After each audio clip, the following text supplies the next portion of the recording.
Hello बच्चों, आपका स्वागत है हमारे learning channel RP Y learning hub में। आज हम आप लोगों का फिजिक्स का अगला चैप्टर जो है इलेक्ट्रिसिटी तथा इफेक्ट ऑफ इलेक्ट्रिसिटी उसको चालू करने वाले हैं। देखो बच्चों, इसमें हमें केवल नॉट अभी पढ़ने, ये नहीं कहूंगा कि बहुत छोटा चैप्टर है, बहुत बड़ा चैप्टर है। नॉर्मल आपके चैप्टर से बड़ा है ये। तो देखो इसमें फटाफट से हम गो थ्रू कर लेते हैं, कौन कौन से पढ़ने, फिर उनके पढ़ाना चालू करते हैं। देखो पहला है इलेक्ट्रिक चार्जेस क्या होते हैं, दूसरा पोटेंशियल डिफरेंस क्या होता है, electric current, Ohm's law, resistance and resistivity, ये किस पर डिपेंड करता है, उन फैक्टर्स के बारे में, सीरीज पहले कॉम्बिनेशन पढ़ेंगे रेजिस्टेंस का, और फिर डेली लाइफ में जो एप्लीकेशन यूज है वो सब। आगे भाई heating effect of electric current, ये छोटा सा इमेज ऐसा में जो टॉपिक है ना, ये आपका अगले चैप्टर का छोटा सा भाग सा है। नाइन्थ टॉपिक है आपका इलेक्ट्रिक पावर, और उसका आप आओगे कहते हैं पोटेंशियल डिफरेंस, करंट और रेजिस्टेंस का रिलेशन है वो सब। बस ये नॉट छोटे छोटे टॉपिक पढ़ने, इन्हें पढ़ के हमारे चैप्टर कंप्लीट हो जाएगा। तो चलो पहला अपने टॉपिक पढ़ते हैं जो है हमारा इलेक्ट्रिक चार्जेस। इलेक्ट्रिक चार्जेस, ठीक है, इलेक्ट्रिक चार्जेस क्या होते हैं, ये असल में प्रॉपर्टी होती है मैटर की, जिसकी वजह से वो कहते हैं इलेक्ट्रिक फोर्स ऑफ अट्रैक्शन और रिपल्शन को फील कर पाते हैं। ठीक है, इसकी यूनिट क्या होती है, कूलम कहते हैं, जिसे डिनोट किया जाता है कैपिटल सी से, और चार्ज को कैपिटल क्यू से डिनोट करा जाता है। अब देखो एक प्रॉपर्टी और होती है जिसे कहते हैं कंडक्टेंस। और कंडक्टेंस क्या होता है, जो मैटर होता है ना वो अपने अंदर फ्लो, चार्ज को फ्लो होने देना, उस चीज को कंडक्टेंस कहते हैं। इसके तीन प्रकार हैं, पढ़ लेते हैं। एक होता है कंडक्टर, कुछ होते हैं इंसुलेटर, कुछ होते हैं सेमी कंडक्टर। कंडक्टर क्या होते हैं, जो अपने अंदर से पूरी तरह से चार्ज को बहने देते हैं, और इंसुलेटर जो नहीं बहने देते, सेमी कंडक्टर जो थोड़ा थोड़ा बहने देते, थोड़ा थोड़ा रोक देते हैं। बस इतनी चीज है। अगला हमारा टॉपिक क्या है, वो है हमारा पोटेंशियल, उससे जल्दी पढ़ लेते हैं। पोटेंशियल, देखो पोटेंशियल क्या होता है, ये देखो जैसे इलेक्ट्रिक फील्ड तुम्हें बताओ होगी, मतलब जो तुम्हारे देखो चार्जेस होते हैं वो इलेक्ट्रिक फील्ड बनाते हैं आसपास, ऐसा रीजन जहां पे तुम दूसरी और चार्जेस उसकी फील्ड फोर्स फील कर सके। ठीक है, वो तेरे को इलेक्ट्रिक फील्ड कहते हैं। अब उस इलेक्ट्रिक फील्ड के अंदर क्या कहते हैं, किसी सर्टेन पॉइंट पे तुम्हें कोई और पॉजिटिव चार्ज लेके आना है, मतलब एक कूलम पॉजिटिव चार्ज लेके आना है, तो उसे वहां लाने में तुम्हें कितना काम करना पड़ेगा, मतलब वर्क डन करना पड़ेगा उस पॉइंट पे लाने के लिए। इन्फिनिटी से, इन्फिनिटी मतलब अनंत नहीं, मतलब कोई सर्टेन दूरी से उस पॉइंट के हिसाब से लेके आने में तुम्हें जितना काम करना पड़ता है, वर्क डन करना पड़ता है, उसी को पोटेंशियल कहते हैं। इसको वी से डिनोट करते हैं, ऐसा यूनिट इसकी वोल्ट होती है। ठीक है, अब पोटेंशियल डिफरेंस क्या होता है, पोटेंशियल डिफरेंस होता है जो दो ऐसी दो पॉइंटों के बीच में जो डिफरेंस है पोटेंशियल का माइनस करने पर, कुछ इसको पोटेंशियल डिफरेंस कहते हैं। इसका एक फॉर्मूला होता है potential difference equal to work done, तुमने लाने में जितना काम करा अपॉन ये कितना क्वांटिटी ऑफ चार्ज तुम लाए, यानी V equal to W upon Q, या फिर इसको तुम क्वेश्चन करते वक्त W equal to V Q भी इस्तेमाल कर सकते हो, ऐसे याद करना आसानी हो जाएगी। ठीक है, अगला हमारा टॉपिक क्या है, सिंपल टॉपिक है इलेक्ट्रिक करंट, इसको भी जल्दी से पढ़ते हैं। इलेक्ट्रिक करंट, देखो इलेक्ट्रिक करंट क्या है, ये rate of flow of charge है। मतलब देखो rate of flow of charge क्या मतलब होता है, कितने एक पर्टिकुलर टाइम में कितना चार्ज जाएंगे, वही इलेक्ट्रिक करंट है। इसको डिनोट किया जाता है कैपिटल आई से, इसकी ऐसा एम पे, इसको डिनोट किया जाता है कैपिटल ए से। फॉर्मूला क्या है, I equal to Q upon T, कितना चार्ज हुआ कितने टाइम। ठीक है, अब ये पहला जैसे मान लो एक पॉइंट है, ये पॉइंट है, ये हमारे इसमें तार है लगा हुआ है। अब इधर का पोटेंशियल हाई है, मतलब ज्यादा है, मतलब यहाँ पे ज्यादा चार्ज है, पॉजिटिव चार्ज, यहाँ पे नेगेटिव है यानी लोअर पोटेंशियल है, यानी इसका यहाँ पे चार्ज नेगेटिव चार्ज ज्यादा है, पॉजिटिव कम है। तो जो चार्ज होता है ना वो हायर से लोअर यानी पॉजिटिव से नेगेटिव की तरफ जाता है। अब देखो जो तारों में बिजली बहती है ना, वो असल में बहती है इलेक्ट्रॉन की वजह से, जिसे हम डिनोट करते हैं छुटके ई से, ऐसे माइनस का चार्ज होता है उस पर। अब देखो यहाँ पे माइनस माइनस है, तो वो ऐसे धक्का देंगे एक दूसरे को, तो इलेक्ट्रॉन यूं जाएंगे उसमें से ऐसे।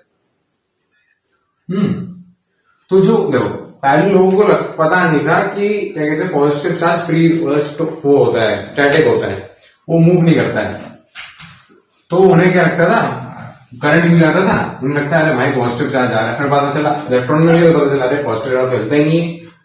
तो क्या है, अब देखो अब कौन कॉन्सेप्ट कैलकुलेशन चेंज करता है कि इलेक्ट्रॉन के हिसाब से बनाए, तो उन्होंने सिंपल बना दिया इलेक्ट्रॉन के अपोजिट करंट बहता है, ये करंट की डायरेक्शन है तो ये इलेक्ट्रॉन की डायरेक्शन होगी। ठीक है, मतलब फिजिक्स में भी आलस भरा हुआ था लोगों में तब भी, तो उस वजह से ऐसा कॉन्सेप्ट बन गया कि भैया इलेक्ट्रॉन के उल्टी डायरेक्शन में, ठीक है, ये लिखा हायर टू लोअर पोटेंशियल जाता है, ऑपोजिट ऑफ द इलेक्ट्रॉन की डायरेक्शन। देखो यहाँ पे जैसे बैटरी है, ये बल्ब से जुड़ा हुआ है, यहाँ फर्स्ट हाइट वो पोटेंशियल है, यहाँ लो पोटेंशियल है, यहाँ पे यहाँ से इलेक्ट्रॉन जाएंगे जाएंगे जाएंगे, ये बल्ब में बिजली इन्होंने दी, एनर्जी दी, ये यहाँ आ गए, और तो करंट कैसे बहा, ऐसे इलेक्ट्रॉन यूज आ रहे थे तो करंट यूज आ रहा है, ठीक है। अब अगला हमारा टॉपिक है वो हमारा है ओम्स लॉ, उसे जल्दी पढ़ते हैं। अब देखो हम आगे बढ़ने से पहले वो पढ़ लेते हैं हमारे इलेक्ट्रिक सर्किट क्या होता है, उसके कंपोनेंट्स को, इलेक्ट्रिक कंपोनेंट्स को कैसे बनाया जाता है और सर्किट डायग्राम कैसे बनाया। देखो ये काम आता है आपके बहुत। देखो इलेक्ट्रिक सर्किट क्या होता है, कोई भी ऐसा क्लोज्ड या कंटिन्यूअस पाथ जिसमें इलेक्ट्रॉन मतलब इलेक्ट्रिक करंट फ्लो हो सके, उसे हम इलेक्ट्रिक सर्किट कहते हैं। मतलब मैंने कोई तुम्हारा तारों से मिलकर बना दिया, ये आपका वो हो गया, क्या कहते हैं, सर्किट हो गया, इसके अंदर करंट बह सकता है, ये हमने बैटरी डाला, इससे करंट बह जाएगा, ठीक है।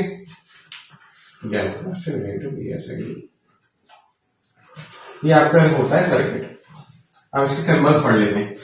जो सेल होती है उसका सिंबल ऐसा होता है, एक तुमने लाइन खींची, बड़ा डंडा छोटा डंडा, जो बड़ा डंडा वो पॉजिटिव पोटेंशियल, जो छोटा डंडा वो नेगेटिव पोटेंशियल। अब ऐसे ही बहुत सारे साथ में बना दो तो भैया वो बैटरी बन जाती है। अब ये जो हमने बनाया है ना मैंने, ये कनेक्टिंग वायर से बनाया है, तार से जो बनाया सिंपल सिंपल लाइन को इस्तेमाल करते हो तार दिखाने के लिए। अगर दो तार जुड़े हुए हैं तो भैया ऐसे दिखाएंगे कि भैया यहाँ करंट ऐसे जा सकता है, ये जाएगा तो यहाँ भी चला जाएगा, यहाँ भी चला जाएगा, ठीक है। अगर मान लो ज्वाइंट नहीं है, सिर्फ ऊपर से जा रहा है, ये हमारा तार डाला हुआ है, ये ऊपर से ले गए तुम, उसके ऊपर से, उसके जुड़ा हुआ नहीं है। अब आगे रेजिस्टेंस पढ़ने वाले, रेजिस्टेंस तो रुकावट को कहते हैं। अगर रेजिस्टेंस दिखाना है तो उसका सिंबल ऐसा होता है, मतलब कुछ अब ऐसे सिंपल रास्ता है, उसमें आराम चला जाएगा, इसमें जाने में दिक्कत होगी ना, इसलिए रेजिस्टेंस को ऐसे दिखाया गया। अब वेरिएबल रेजिस्टेंस क्या होता है, देखो जिसे हम खुद से चेंज कर सकते हैं, मशीन से आती है, रेजिस्टेंस बॉक्स होता है, उससे हम रेजिस्टेंस अपना चेंज कर सकते हैं, इसलिए उसको ऐसे दिखाया एरो के साथ। एम्पियर मीटर, गैल्वेनोमीटर, ये दो कुछ नहीं होता है, ये करंट नापने की मशीन होती है। एम्पियर से बड़ा करंट नापा जाता है, गैल्वेनोमीटर छोटा करंट। इनके सिंबल ऐसे होते हैं, सिंपल सर्कल बनाओ, उसमें ए और जी लिख दो, बस। अब स्विच के बनने के दो तरीके, एक तो सिंपल लाइन लो, उस पर ऊपर खोल दो, ये ओपन स्विच, या फिर दो ऐसे हाफ सेमी सर्कल्स बना के छोड़ दो, ये तुम्हारा ओपन स्विच हो गया। अब बंद करने में वो लाइन जोड़ दो और उसके बीच में डॉट डाल दो, ये तुम्हारा स्विच बंद, मतलब की टाइप हो गया। 12 क्या है, इलेक्ट्रिक बल्ब। बल्ब का डायग्राम ऐसा होता है, सिंपल लाइन, दो बुगी बुगी बने, बस के वो सिंबल बनाया तुमने, और ये तुम्हारा बल्ब बन गया। ये था तुम्हारा सर्किट, कंपोनेंट्स के सिंबल्स। और इलेक्ट्रिक सर्किट क्या होता है, जैसे तुम सर्किट डायग्राम बना सकते हो, मान लो उस बल्ब का तुम्हें डायग्राम बनाना है कि सर्किट है, इसमें बैटरी और बल्ब जुड़े हुए हैं, तो कैसे बनाओगे। देखो पहले तुम लोगे एक बैटरी बनाओगे, ये बैटरी बन गई, ये बैटरी बन गई तुम्हारी, ये तुम ऊपर लेके गए, ये बल्ब बनाया तुमने, ये जोड़ दिया, इधर पॉजिटिव और नेगेटिव, बिजली जाएगी ऐसे, फ्लो होगी, पॉजिटिव से हायर से लोअर जाएगी, ये बल्ब चलने लगेगा। ये तुम्हारा सिंपल सा सर्किट डायग्राम बन गया। अब हम अगला टॉपिक पढ़ेंगे, वो है हमारा कौन सा, ओम्स लॉ। ओम्स लॉ, देखो ओम्स लॉ क्या है, तुम्हारे चैप्टर का मेन प्राण तो यही है, मेन प्राण चैप्टर यही है। ये नियम तुम्हारा 12वीं में पढ़ाया जाएगा, 11वीं में तो नहीं आएगा, पर हाँ 10th में और 12th में पढ़ाया जाता है, इंपॉर्टेंट टॉपिक है, जल्दी से पढ़ लेते हैं। इस नियम का क्या कहना है, it states that the current flowing through a conductor, conductor में जो करंट बह रहा है, बिजली बह रही है, वो डायरेक्टली प्रोपोर्शनल है, मतलब डायरेक्टली प्रोपोर्शनल समझाऊंगा, मतलब टू द पोटेंशियल, किसके प्रोपोर्शनल है, उस पोटेंशियल डिफरेंस के जो तार के अंदर है, कंडक्टर के अंदर है। और ये तब सिर्फ तभी वैलिड है अगर तुम एक सर्टेन टेम्परेचर और उसकी और फिजिकल जो प्रॉपर्टीज है ना, लेंथ, एरिया वगैरह सबको चेंज ना करो। तो देखो प्रोपोर्शनल मतलब ये है कि अगर करंट बढ़ेगा तो कहते पोटेंशियल डिफरेंस भी बढ़ जाएगा, इस चीज का मतलब ये होता है प्रोपोर्शनल। मान लो इसका सिंबल ऐसा होता है, अब ये ए है, ये बी है, तुमने ए की मात्रा बढ़ाई तो बी की मात्रा अपने आप बढ़ जाएगी। और इनवर्सली प्रोपोर्शनल का मतलब होता है ये, मतलब ए बढ़ेगा तो बी कम हो जाएगा, समझे प्रोपोर्शनल मतलब। अब देखो आई डायरेक्टली प्रोपोर्शनल है वी के, यानी कि वी भी डायरेक्टली प्रोपोर्शनल होगा आई के। अब ये प्रोपोर्शनल हटाते हैं ना, तो उसको इक्वल टू के लिए एक कांस्टेंट लगाया था, यहाँ पे हमने कांस्टेंट लगाया आर। अब इस कांस्टेंट की वैल्यू पता है क्या है? ये वही वैल्यू है जो रेजिस्टेंस की वैल्यू है, मतलब उस तार में करंट में जो परेशानी आ रही है, रुकावटें आ रही है, उसकी जो वैल्यू है वही रेजिस्टेंस होता है और वही उस कांस्टेंट के बराबर है जो बी और आई के बीच में आ रहा है। ठीक है, यानी कि हम रेजिस्टेंस क्या समझ सकते हैं, ये रेशियो है पोटेंशियल डिफरेंस ऑफ करंट के बीच का एक सर्टेन कंडीशंस में। तो यही कहते हैं सिंपल ओम्स लॉ। तो यहीं तक हमारा इलेक्ट्रिक इफेक्ट ऑफ इलेक्ट्रिसिटी का पार्ट 1 था। पार्ट 2 हम कल ही अपलोड कर देंगे, क्योंकि देखो ये वीडियो थोड़ी लंबी हो गई है, तो हम छोटी छोटी वीडियो करके आराम से कंप्लीट करेंगे। ओके, नेक्स्ट वीडियो में मिलते हैं, बाय बाय।